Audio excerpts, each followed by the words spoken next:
大家好，我是阿旺老师，我们来聊聊柴犬币啊。柴犬币呢，这段时间以来呢，也是整个大盘呢上涨啊上涨啊，下跌啊下跌。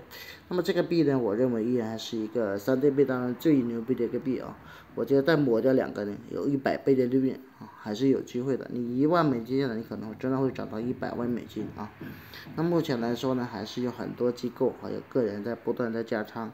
那最近以来的话呢，就是它的价格啊显示出今年的走势啊，然后呢，它能否摆平？这段时间确实，柴犬币是紧跟大盘在涨，最近呢上涨了大概2点几吧，然后但是这段时间以来，我们能不能摆脱它的一个平线呢？我觉得是可以的啊，因为你看目前来说，它日交易量呢在108、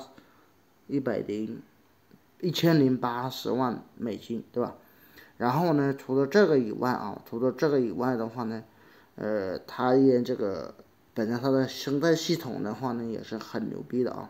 它自己的话呢就是有做元宇宙啊，然后呢有发自己的代币，对吧？然后呢这个叫 SYNC 的稳定币，然后 TT 的一个代币。除了这个以外的话呢，它也还是得到了很多机构的在加仓啊，有很多机构在不断的买进，持有的人数啊在不断的增加。所以呢，我觉得柴犬币是一个非常牛逼的一个币啊。那么如果大家有机会的话呢，还是需要再加点仓啊，加仓。目前的价格低，比较适合大家加仓啊。那么我觉得这个币的话呢，依然有100倍的利润，大家有机会就加仓啊。合约的话呢，目前来说就利空啊，利空。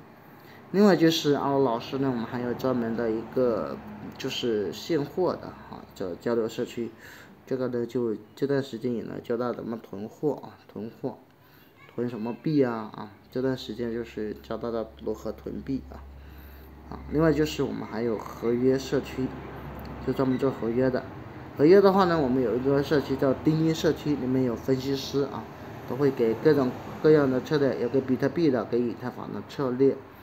如果你想进来跟我们跟单的话啊，那大家可以私信我，这是我的一个微信号，然后4147373，我的微信号，钉钉号2289，电报228899。如果想进社区，那就私信阿王老师就可以。好，柴犬币我就讲那么多。